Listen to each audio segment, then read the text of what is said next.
Esto es El Popular en Radio, un encuentro semanal de información y análisis.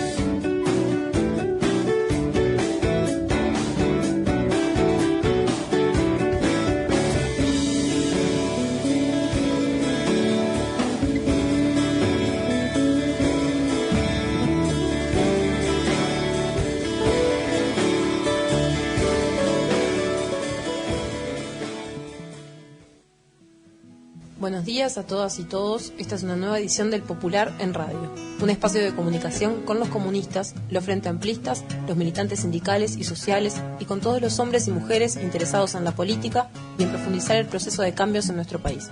Agradecemos todos los mensajes recibidos por mail, por teléfono y personalmente. Esto es El Popular en Radio. Muy buenos mediodías a todas y todos los oyentes del Popular en Radio. Estamos como todos los martes y los viernes aquí al mediodía, en la hora histórica de Enrique Rodríguez con el Popular en Radio. Los saluda Gabriel Mazarovich. Está llegando Pablo Siris para acompañarnos y hoy tenemos una edición muy especial porque hoy nos va a acompañar aquí en estudios, están llegando, el compañero candidato al Senado por la 1001, el Frente Amplio, varias listas más, la lista amplia, la 6009, la 205, la 1916 en Canelones, la 1786 en Salto. Ya saben que les estamos hablando de Óscar Andrade, con el cual acá compartimos varias audiciones, y además pasamos prácticamente todos los días cosas. Ya están Óscar y Pablo, buenas, Óscar y Pablo, los dos. Muy, pero muy buenas tardes para todas y todos en esta jornada fría, pero ya se va terminando el invierno. Ya está Óscar también con nosotros. Hoy es un día especial, hoy se estrena además, ayer hubo algunas dificultades, nos comentaban, hoy sale al aire por Facebook una nueva herramienta de comunicación desde el patio, que están haciendo un conjunto de compañeras y compañeros que va a aportar hacia octubre, y este primer programa cuenta también con Óscar y con Carolina Cose. Hoy a las 9 de la noche en el Facebook desde el patio lo van a poder ver todos, así que los combinamos a que lo hagan porque realmente vale la pena. Parece que estuvo muy bueno, por lo menos la previa estuvo muy bueno. Así que a las 9 de la noche en Facebook, en la página Desde el Patio. Desde el patio. En el Facebook del Popular Semanario está el link para que ustedes puedan acceder a esa cobertura que va a salir esta noche. Óscar, arranquemos. ¿Cómo venimos? Estuviste un fin de semana muy intenso. Para empezar, en la feria de Salto y Maldonado que anunciábamos acá estuvo muy buena, la recorrida por el cerro estuvo muy buena, el comercio el viernes estuvo muy bueno, y también muy lindo pareció, por lo menos por las fotos, yo ahí no pude ir, la inauguración de Corrales y Jockey del local. Del local, sí, también en la mañana, primero saludar, siempre llegar a esta radio, es una radio muy especial, con mucha historia, con muchas historias de lucha, de resistencia, con mucho de lo que tendríamos que resignificar, pero sí, tuvimos con los compañeros del comercio una cena con las compañeras y compañeros de la lista amplia que apoyan a Carolina del Club Colonia en la noche del viernes. En la mañana nos dimos el espacio para poder grabar este esfuerzo de comunicación que están haciendo las trabajadoras y trabajadores de la educación, de tratar de incorporar con el aporte de compañeros del teatro como Iván Solarich y el Lolo, que estuvieron ayudándonos un poco para los que no tenemos la experticia en el saber hacer de la presentación, de comunicar desde ese lugar ideas. Me parece que es una iniciativa importante, y después me parece que tanto en la actividad de la feria del sábado como la del domingo en la barriada de Casabó y la recorrida por la feria del Cerro, por abajo hay como un reencuentro del pueblo uruguayo con la trascendencia de lo que se está jugando ahora. Esa creo que es la principal de las batallas. Un poco nosotros decimos, estamos en un momento apasionante, trascendente, y la primera batalla político-cultural que tenemos que ganar es esa, es darnos cuenta de lo que está en juego.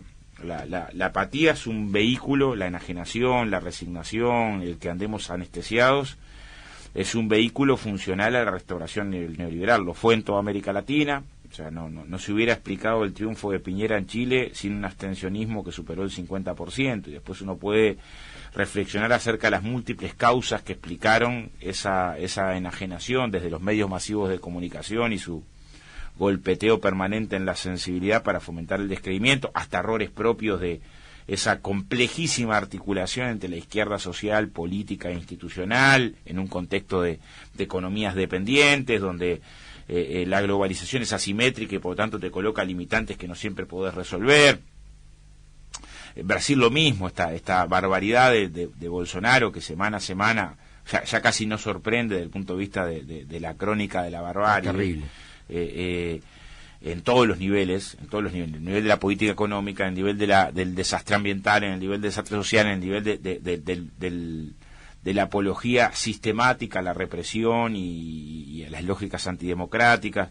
No se hubiera dado si no hubiera 42 millones de brasileños, entre los que no fueron a votar y los que anularon su voto, que no participaron de la elección. Entonces, claramente, nosotros creemos que esta es una campaña para reivindicar la tradición frente amplista militante, frente amplista que tiene al pueblo como sujeto de la transformación, como protagonista de la transformación, no como objeto inmóvil que recibe los beneficios de la política, sino como actor protagonista, privilegiado, que creo que es parte de la cultura política a recuperar. Si algo heredamos de Seregni como elemento principal, no es la única herencia, es aquella referencia al Frente Amplio no como acuerdo electoral, sino como fuerza para la acción política permanente, pensando su forma de organización, defendiéndose su puesto.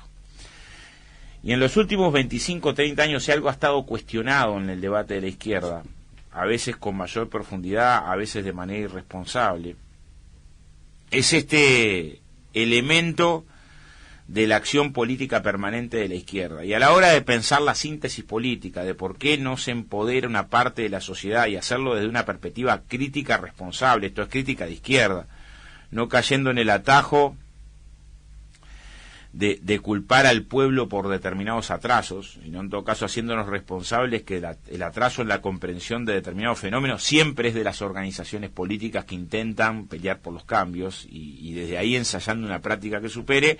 También eso se juega en esta campaña electoral. Hemos tratado de sintetizar que estamos ante una batalla profunda contra la desigualdad.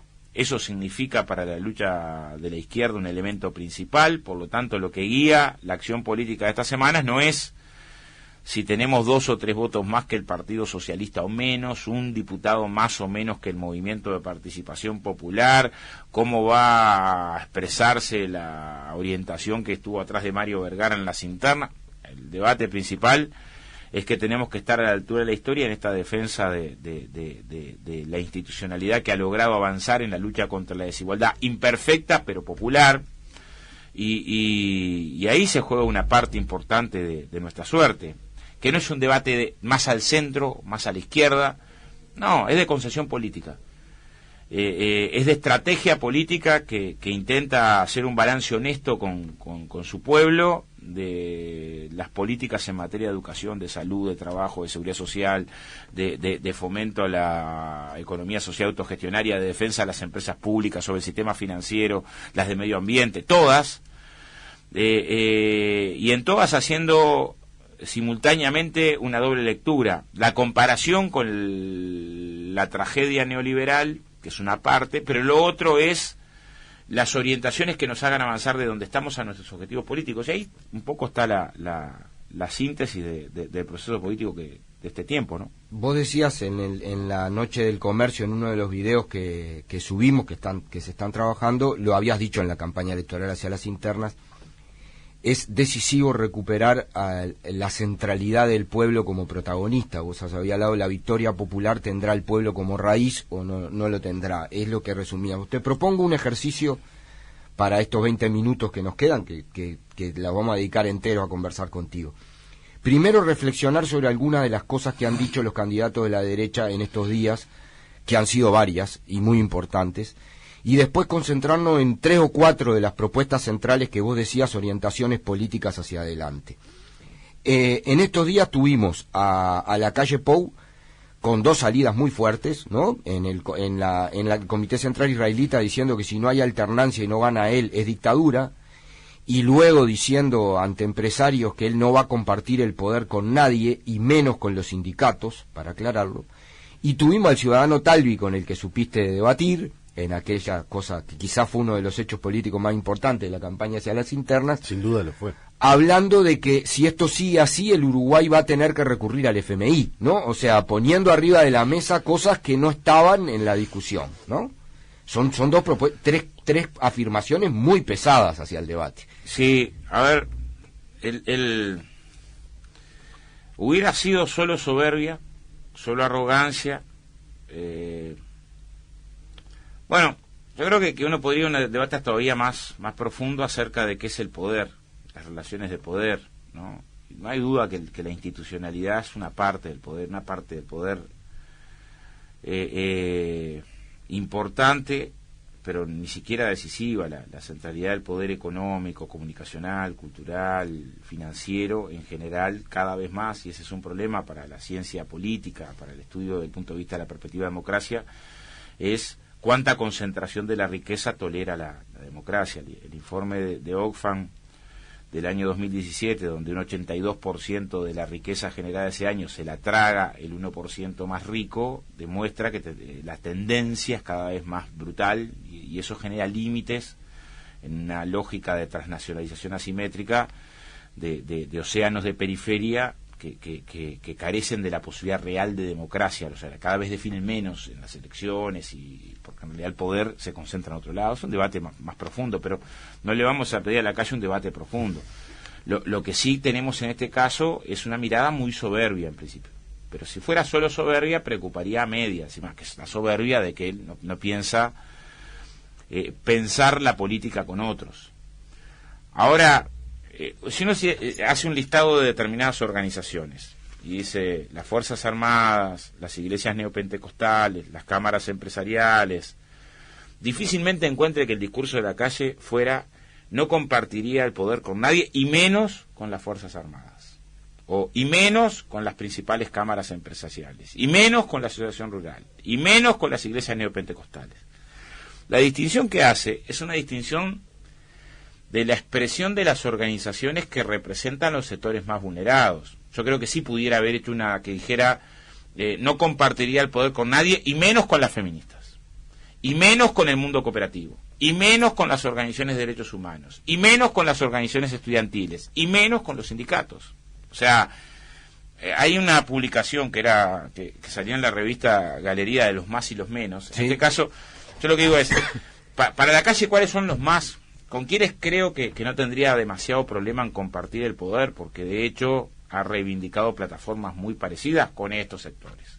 O sea, con estos sectores ha defendido rechazar la reforma de la caja militar, con estos sectores ha defendido rechazar la reforma de la Carta Orgánica, con estos sectores la calle se sumó para atacar la ley de negociación colectiva, la ley de libertades sindicales, para atacar las 8 horas del trabajador rural, con estos sectores se sumó para enfrentar la ley de responsabilidad empresarial. O sea, con estos sectores se siente identificado. No hay duda que acá, con estos, claro, por un problema no de deshonestidad intelectual, de rigor, si uno estudia con rigor cuál ha sido la conducta política del herrerismo al que la calle representa, ha representado estos sectores con los que no hay duda comparte una visión estratégica de país. Y con estos no. Con estos no, claramente con estos sectores no acompañó el matrimonio igualitario, con estos sectores no acompañó la ley de interrupción voluntaria del embarazo, no acompañó la ley trans, no acompañó las leyes laborales, no acompañó las que fomentan la creación del FONDES. O sea, claramente tenemos una perspectiva que preocupa en el sentido de la claridad con la que se sostienen algunos preceptos, sobre la base después de un argumento de la Constitución, pero que identifica con mucha sinceridad dos proyectos de país. Yo creo que el Frente Amplio debiera hacer escuela con una declaración de estas características. Repito, no quedándose solamente en el titular, diciendo, miren, no. Claramente, con estos no, porque con estos sí. Yo digo que explicita claramente el conflicto. ¿Hay temas en los que pueda haber diálogo y acuerdo? Sí, seguramente sí. Hay temas en los que no. Yo no creo que haya posibilidad de reconciliación posible entre el fascismo y la democracia. No hay. Y cuando hay organizaciones que reclaman avanzar en el sentido de extirpar los resabios de conductas fascistas, que no hay temas en los que no hay reconciliación posible entre la xenofobia o la homofobia y las políticas que fomenten la convivencia. Esas no se reconcilian, están enfrentadas. Y cuando eso hay tensión, y se ha generado tensión social y política, en general se enfrentan socialmente y políticamente lo que uno puede identificar como la cultura de los privilegios con la cultura de los derechos. Y no hay duda que la calle y el herrerismo se ha orientado a lo largo de su trayectoria política en defender la cultura de los privilegios y en ser muy hostil con la cultura de los derechos. Repito, difícilmente uno encuentra un discurso similar en el que se sostenga con las cámaras empresariales nada, menos, con la asociación rural nada, ni que conversar, con las cúpulas de las Fuerzas Armadas nada. ¿Alguien se imagina la calle diciendo la asociación rural no representa a todos los productores rurales, o las cámaras de comercio no representa a todas las empresas del comercio, solamente una parte, ¿no? Sin embargo, sí reserva esa crítica para el movimiento sindical, no hay duda que es reflejo de una concesión política que tiene la mira puesta en las organizaciones sociales. Segundo, lo otro es una burrada. O sea, nadie se puede echar la culpa. Calvi, decís tú. No, lo de la calle también. Ah. Nadie se le puede echar la culpa por ser burro, ¿no? Cuando dice, no es burro, es burro, ¿no? Pero el sostener en términos políticos una referencia donde si un gobierno es electo nuevamente, un mismo partido, no hay democracia, ¿no? Es una torpeza. Una torpeza que va a ser, no daría para mucho más que eso, ¿no? Después puede bailar un malambo sobre la torpeza y decir, imaginemos la crítica que le estará haciendo la calle a Merkel por la cantidad de veces que fue reelecta. Sin duda temblará el gobierno alemán ante tamaña definición o algunas intendencias. Hay Flores, intendencias por ejemplo, que son del mismo color desde hace muchos periodos. Pero bueno, esa no creo que dé más que para manifestar una cuestión de torpeza.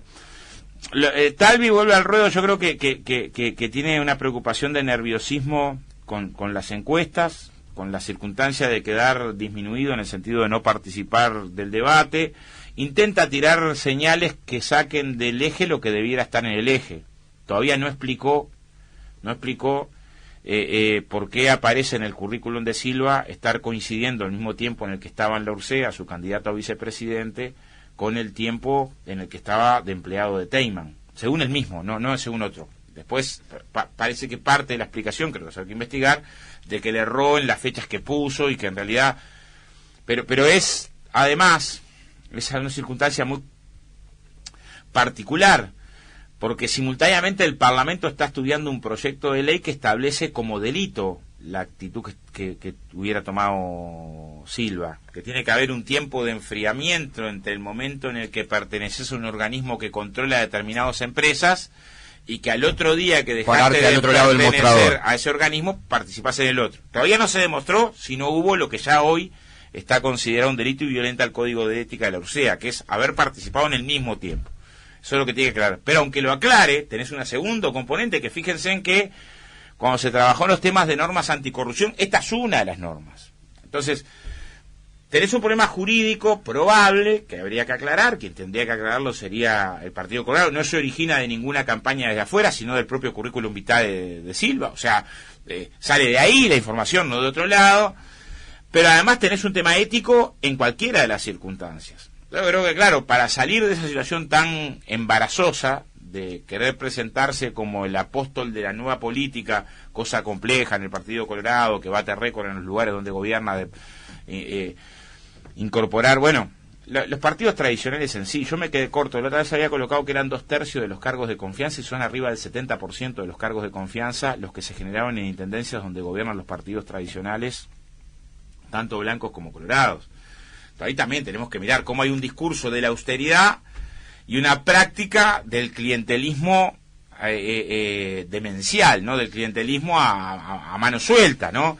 Un discurso de la austeridad y manos que no se levantaron para reducir con la Carta Orgánica Militar la cantidad de coroneles en el Uruguay.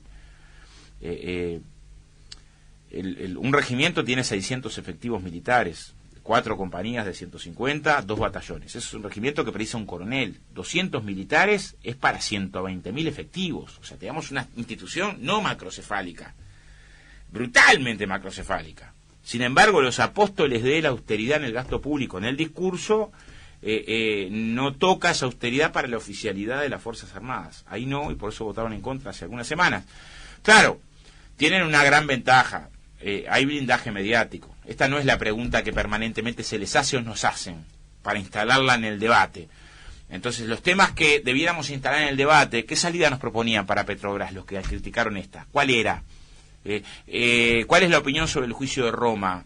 Alternativa. Estas circunstancias sobre la Carta Orgánica Militar desaparecen rápidamente de la escena y aparecen en la escena, se colocan en la escena temas que son funcionales al hostigamiento, al proceso de cambios populares. Ese es un poco el tiempo del debate. Por eso estos instrumentos, los que podemos construir desde el pie, espacios que pueden ser mínimos, tratar de desarrollarlos, hacen a que tengamos posibilidades de esa batalla contrahegemónica, que es muy desigual, porque permanentemente de mañana, de tarde y de noche se va construyendo una mirada funcional, o sea, a la restauración.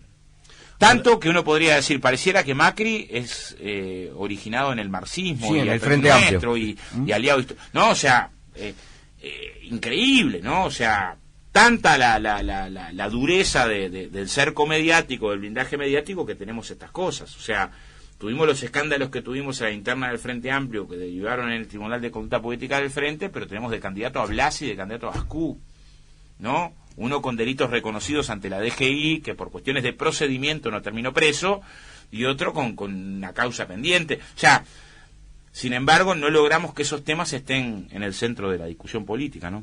Ahora, los medios logran con mucha experticia, ciertamente lo hacen realmente con efectividad, logran instalar una suerte de sentido común, donde pareciera hoy, si uno mira cualquier medio de comunicación, que no hay posibilidad alguna de que el Frente Amplio gane las elecciones, y que lo que se viene es el acuerdo entre los partidos opositores en una suerte de tocofa, de todos contra el Frente Amplio, que culminaría con la salida del Frente Amplio del gobierno. ¿Eso es así? ¿Eso es un camino sin vuelta atrás? ¿O es una construcción precisamente de sentido común? Tiene una construcción todavía, creo que es más poderosa, que es presentar, lo decía la Thatcher en Inglaterra, como que no hay alternativa.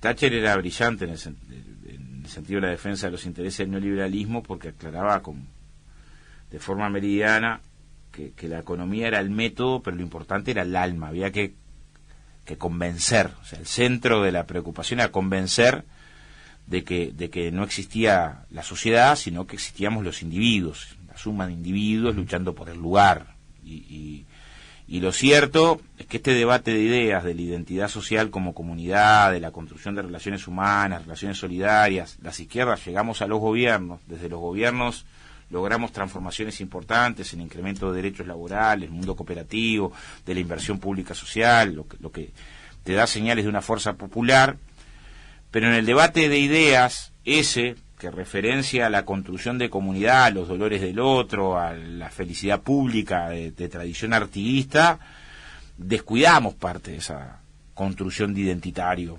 Y por ahí se cuela que hay sectores populares que salieron de la situación de emergencia, pero que miran con desidia o con fastidio o con bronca al que quedó un poco más atrás. Entonces, más que el relato que también preocupa la inevitable restauración, que ahora están problemas, después de la elección en Argentina están problemas esa tesis, ¿no? Después de la elección en México quedó complicada, porque uno mire y no es que ganaron tantas elecciones, porque lo de Brasil está difícil para tomarlo como una elección legítima, cuando se dio un golpe primero a Dilma sin ningún crimen, y después se saca de la Troya Lula, y ahora claramente queda demostrado que se lo sacó de la Troya Lula, además con implicancias intencionales del juez Moro, después premiado como ministro de Justicia. Y en Ecuador no ganaron la elección, perdieron la elección, lo que tenían un topo adentro del proceso político que pegó un viraje. Entonces, y además donde ganaron, están demostrando que hacen desastre. Entonces, el proceso político está bastante más abierto que la sentencia inevitable del fin de ciclo. Claro, eso es un debate en el terreno de las ideas. Ellos necesitan que el pueblo vaya, como la referencia esa que de manera magistral hacía Citarrosa en Guitarra Negra, como esa primera res que entraba al frigorífico, que ni siquiera le llamó la atención que no hubiera pasto en el frigorífico y iba rumbo al marronazo en la frente, mansa, ni lo esquivaba la primera res.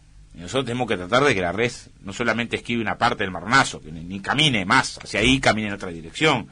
Y ese es el debate de este tiempo. Por eso lo del principio, significar la lucha política, entender que estamos en la lucha contra las desigualdades como centro, como eje, como referencia principal, y que todo lo demás, las críticas que podamos hacer a los cambios, a las medidas que se pudieron haber tomado en tal, son importantes, hay que incorporarlas, pero no como centro. El centro está en otro lado, y por lo tanto nos puede desviar las dificultades propias de un proceso complejo de construcción en el marco de las pluralidades y las dificultades con... es como que uno se preocupe por un resfrío y tiene un tumor. Es un tumor, hay que atender el tumor, no el resfrío, ¿no? Por lo menos como prioritario, ¿no? Pues solo te dedicas al resfrío y descuidas el tumor, probablemente no te engripes, pero resulta que no generaste las condiciones para atender lo que era la principal preocupación. En este caso creo que es igual.